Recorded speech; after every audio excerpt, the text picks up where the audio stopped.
Hello, everyone, and welcome to another Easy Happy Hour session.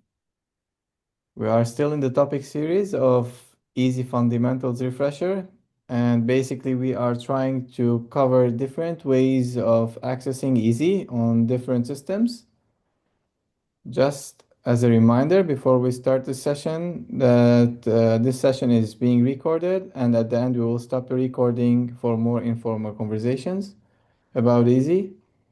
And today's session is about from Easy from x86 to RISC-V, expanding Easy's reach. I will hand over the session to our colleague Julian, and I hope you'll enjoy it. Okay, Richard, thank you very much. Thank you very much. First, before starting with the presentation, I just want to make a few highlights. Before, as you see, it is coming. The 11th Easy Build user meeting is coming soon. It is from 21 to 23 of April in Guimarães, in Portugal.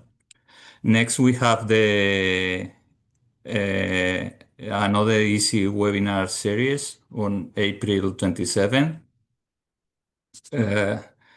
Next, on April 29th, we have a webinar inside a set of webinars related to the European Federation platform. And last, we have the ISC 26 conference, which will take place in Hamburg in June.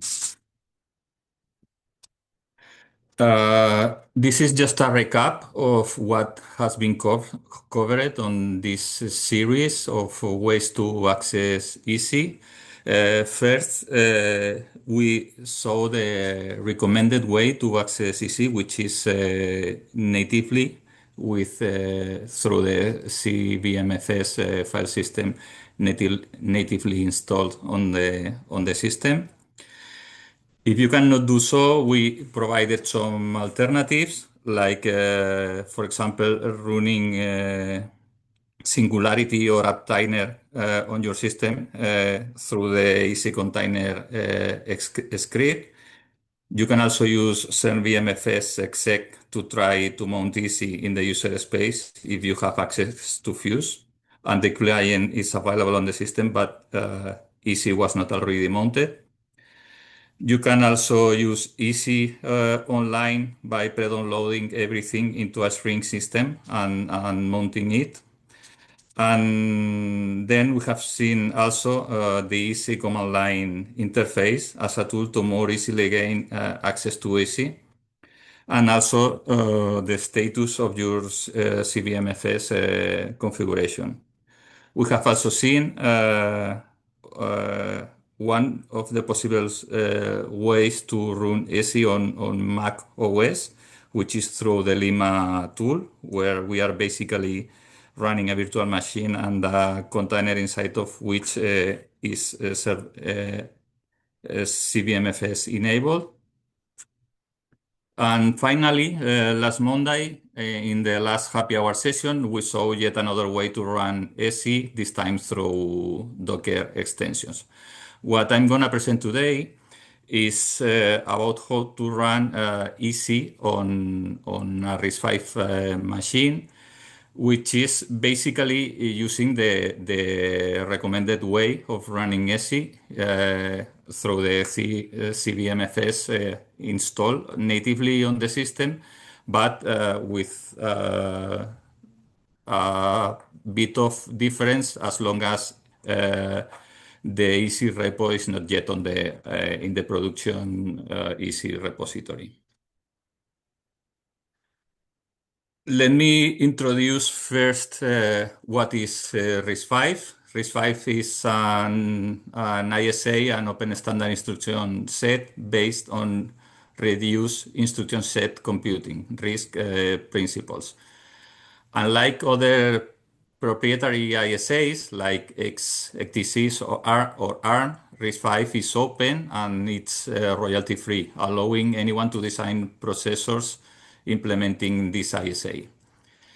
It uses a modular design, a small base instruction set with optional extensions, for example, vector, floating point, atomic operations, etc. And this flexibility makes it attractive for research, HPC, embedded systems, and custom accelerators.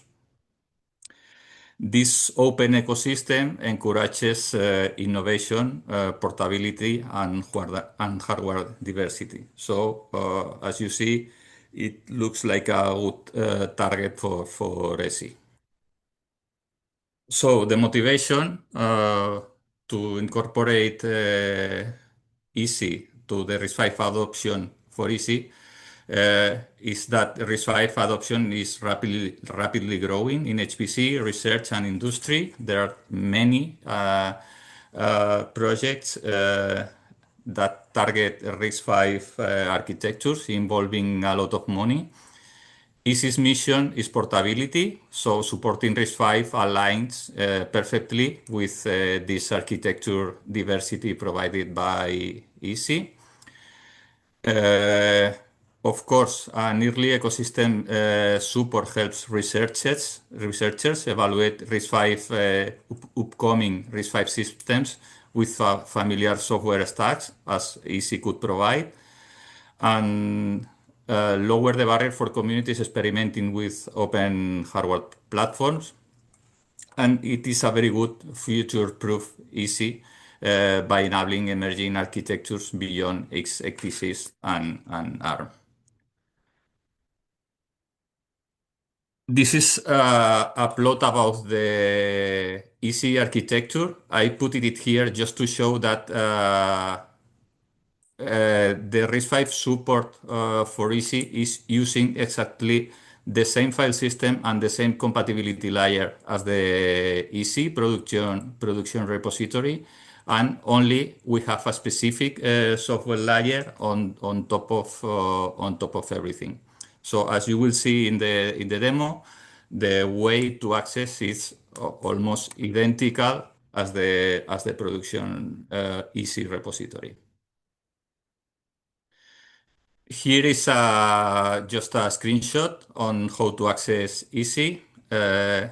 First, what we need to do is just to source the initialization script of the of the software EASY compatibility layer. As you can see here, this produces an error. This is just because we are naming the specific RISC-V repository with a suffix, but we can easily overcome this by just exporting this EASY version override environment variable. Then we source this script again, and everything works. And as you can see here, we are already on the EASY environment. This is another screenshot just showing a bit of what it is already installed on the RISC-V EASY repository. You can see here a lot of things. You can see, for example, Perl software, also micro benchmarks that we will go on with them on the demo. Boost, Bison, Bliss, Python is there also. A lot of software. So let me go for the demo. I hope you are still seeing my screen, my command line interface. No, we see the slides. Okay, let me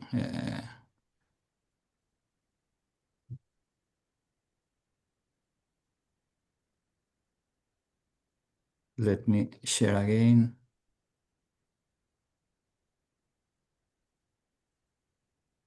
Now? Yes. Okay. And the font size is fine? Yeah, it looks fine. Okay. Okay, I have a reservation. Let me connect to a node which is RISC-V. Just to check, you can see here that it is a RISC-V machine. I need to do an export. This is not really coming from EESSI, but it is system. I need to do it for the MPI to work on this system. Okay, and let me repeat what you had in the in the screenshot on the slide.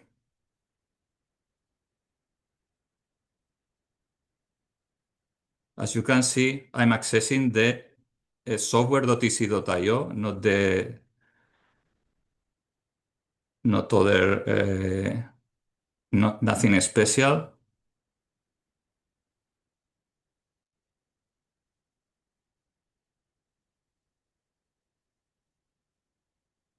This will produce the error we saw on the slides. No, this is not the error. Okay. I'm missing an S here. Okay. Now we see the error, so let me fix it.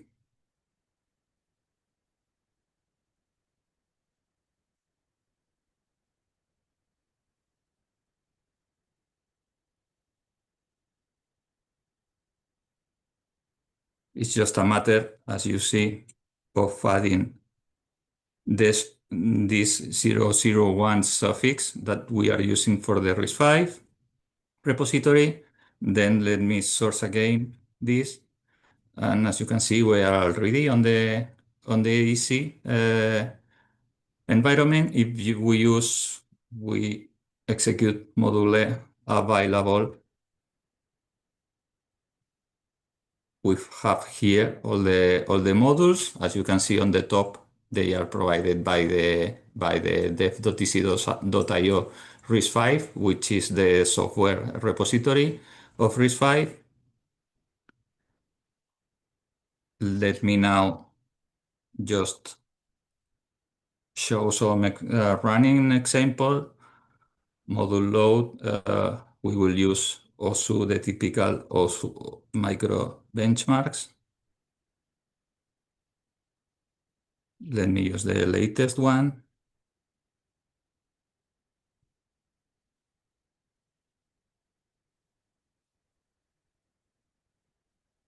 Okay, we have it. If we do module list, these are the list of loaded modules, which are basically the dependencies of the OSU micro benchmarks.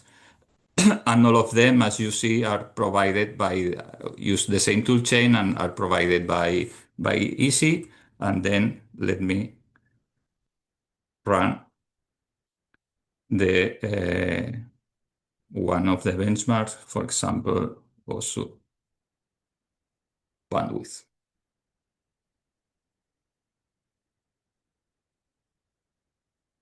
Takes a bit to download the thing, but once it starts, you can see a regular run of the micro benchmark.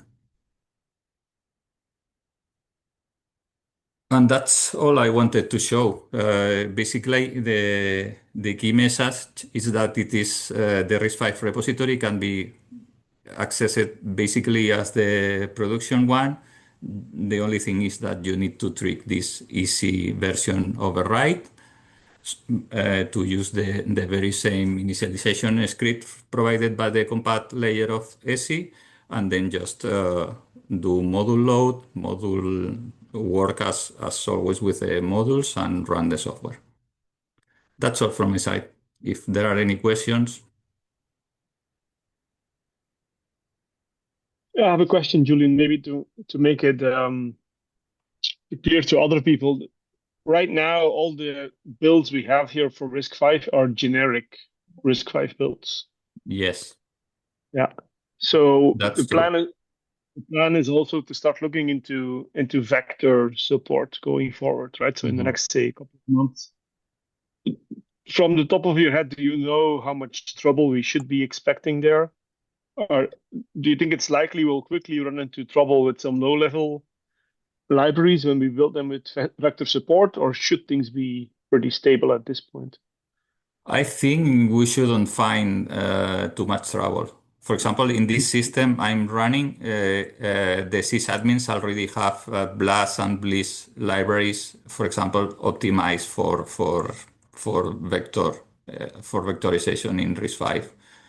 So, I mean, of course, we can find some unexpected issue, but shouldn't be too much hard, I would say, to at least provide some performant libraries vectorized for RISC-V.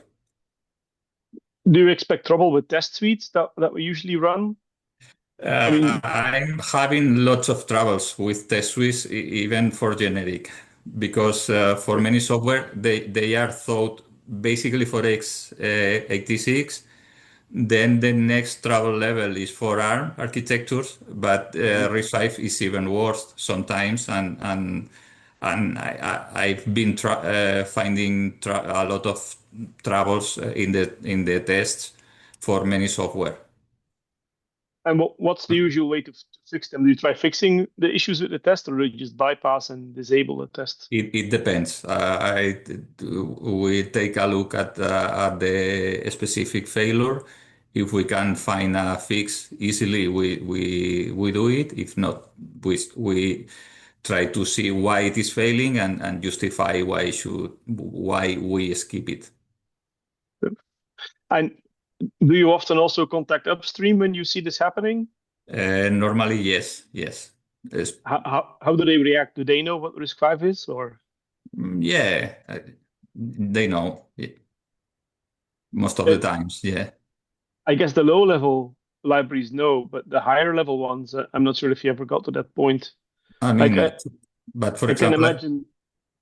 Go ahead. yeah, but the problems normally arise with low-level libraries and, for example, with compilers and, for example, with LLVM, I am having a lot of trouble. And of course, their developers know what RISC-V is because they are already working on it. But Okay. it's a matter that many times there are a huge amount of tests on a given software, and they are trying to adapt to new architectures, but it's basically a matter of time. Nobody has gone through some tests to make them to work on RISC-V. And I guess another factor is there's missing CI environments for RISC-V as well. You can Yes, easily run yes, for x86 in ARM and GitHub Actions, for example, but not for RISC-V yeah. unless you use QEMU. There You is get there is there is still a lack of hardware platforms, I would say. yeah. They are coming, but there is a lack of platforms to test everything. And is testing on top of QEMU, does that make sense, or does that make things horribly slow?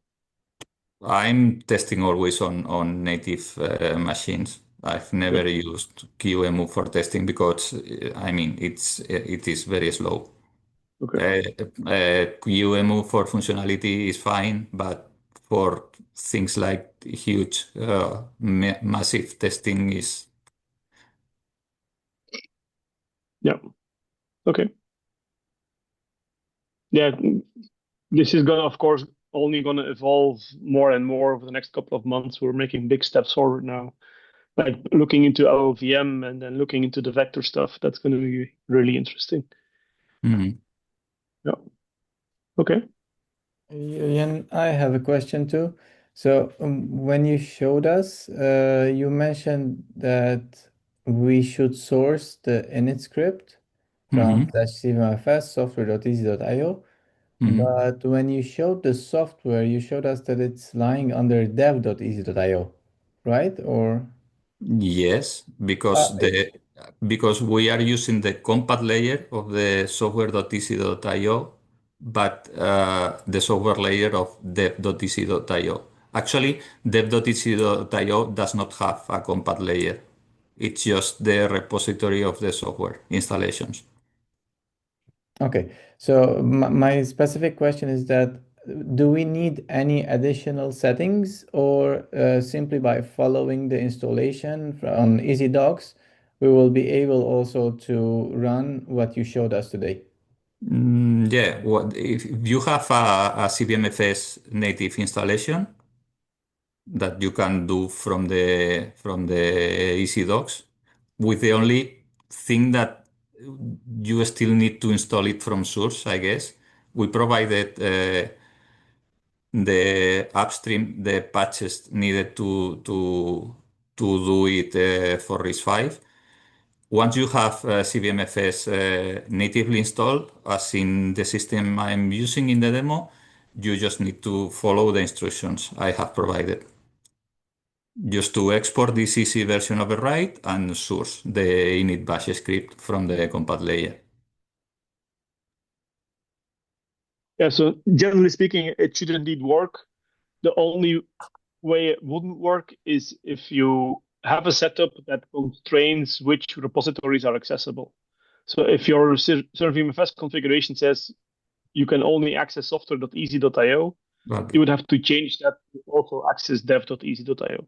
But if you're on a new setup and you follow the standard instructions, you will not have that restriction. So it should indeed work as expected. Yeah, so you don't need to do anything special to also get access to the dev repository of Easy. But good question, Richard. Yeah, that's a good point. Yeah. And maybe, Julian, you should also mention why we're doing that through the separate repository at this point. Okay, we are doing this in a separate repository just because it's like for RISC-V for now the repository is like incomplete. We cannot provide as in the production repository any software is installed for any architecture that EC works on, and this is not the case for the moment for RISC-V. So for the if we want to be complete, we still have to wait. And this is one thing, and the other is what we are also missing optimized builds for with vector support. These are just generic builds. So, Yeah, but from the beginning, when we started to work with RISC-V, we are gone one step forward, which is using the compat layer, because at the beginning it was completely separated, and now we are already using the compat layer of the production repository. Yeah, and the reason you had to add that that 001 to the version is that we're essentially keeping some flexibility that if we want to rebuild the whole thing after figuring out some bugs or something that we fix, that we can start a new version of only the RISC-V branch while keeping the same easy version as the, let's say, base for that. Mm-hmm. So that we allow multiple revisions of the RISC-V builds under Easy 25.06. So that it just gives us some extra flexibility while we play with this. Yeah. Does that help, Richard, to clarify things? Yeah, sure. And maybe another question. So I guess, Julian, you're the only one working on this, right? Did you see any difference from the beginning till now with the interaction and with the requests you're getting for adding software from users or a feedback? I'm not getting too much feedback, honestly. Uh, Not at the beginning and not now. I have seen a lot of responsiveness, for example, from CVMFS developers to when I upstreamed the patches to make the build of CVMFS software to work on RISC-V, also from Gen2 prefix people. So and I see very positive response from the developers community, but honestly, I don't have such a feedback from users. I don't know if anybody is using this repo.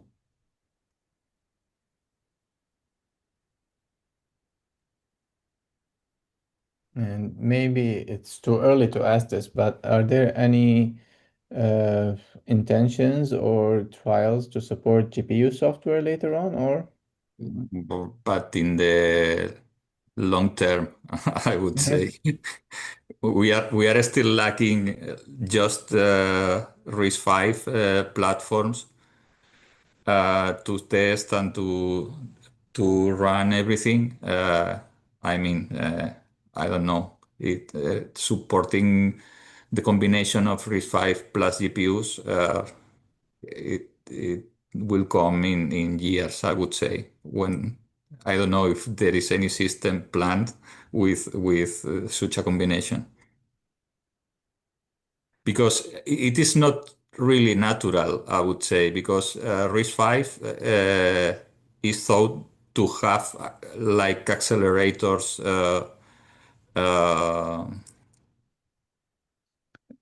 accelerators device itself. So I don't know.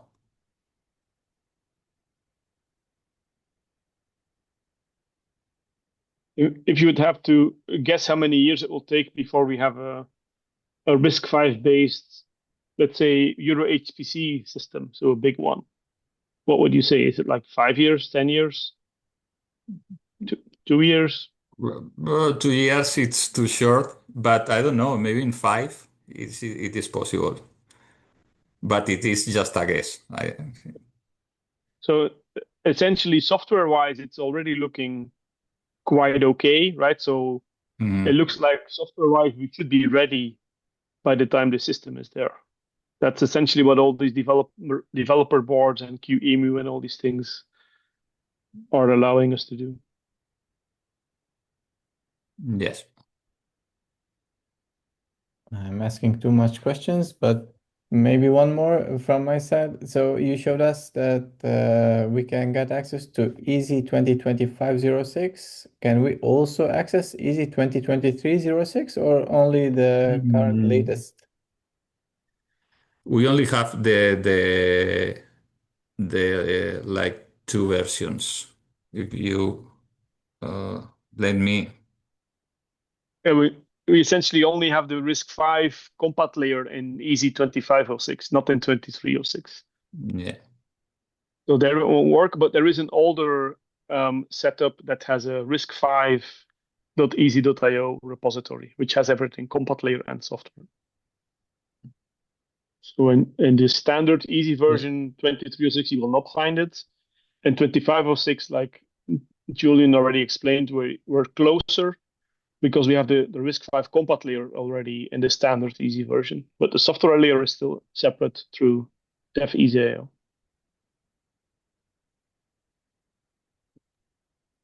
So basically, for users trying to search for an older tool chains, there is a way, but it is preferable for now to use the latest available.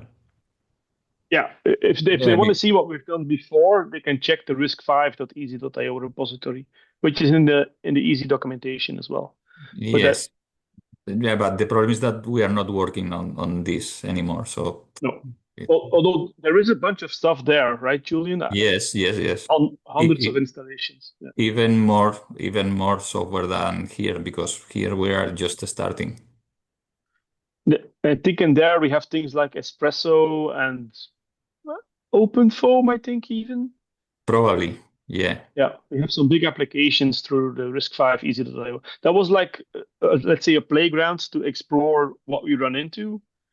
And this is a step going towards a more production-like setup for RISC-V. So step by step.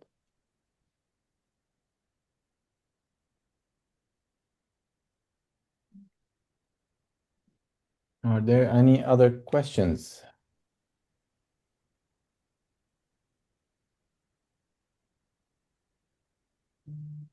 Maybe one question. Sorry, I joined a bit later.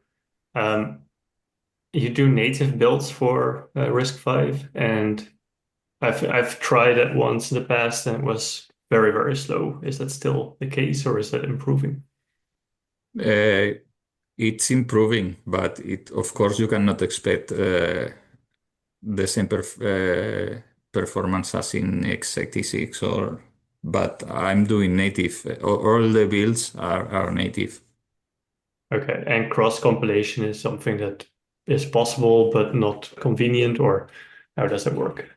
I mean, I think in EESSI in general, for all the other architectures, we are doing native builds. So here we are following the same path. Of course, is slow. For example, I can mention you the work of building LLVM. It took 90 hours in the whole running LLVM with all the extensions and modules and everything, including the testing phase. It took about 90 hours, but this is the way we do it. I see. And the LVM is the blessed compiler for RISC-V, or is GCC also fine? Yeah, we are using, as you see, Yeah. if you see the screen, we are using the FOSS toolchain for building everything, and now we have the LLVM runtime in place, and we are working just now in having the LLVM compilers. So at the end, our idea is to have an LFOS toolchain available and to start building with the LLVM compilers. Okay, thanks. Thank you. I guess the main reason, Harman, for not doing cross compilation is that we want to make sure we run the tests as well. So we want to make sure that whenever there is a test suite in whatever software we're building, that we're also running that test suite. And then through cross compilation or QEMU, it becomes way more painful to do this. So I guess that's the main reason we're doing Yeah, I native build. agree. Was sort of lazy, I guess, by not wanting to deal with all these problems. And we strongly favor being able to run the tests and at least know if there is any trouble there. Yeah, that makes sense.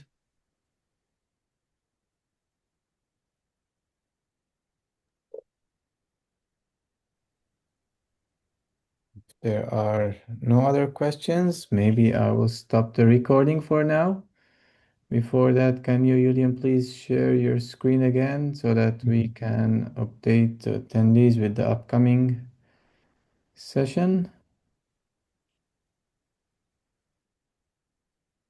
Are you seeing the slides? Yes, if you can Okay, go to the let me go last to one. the last one.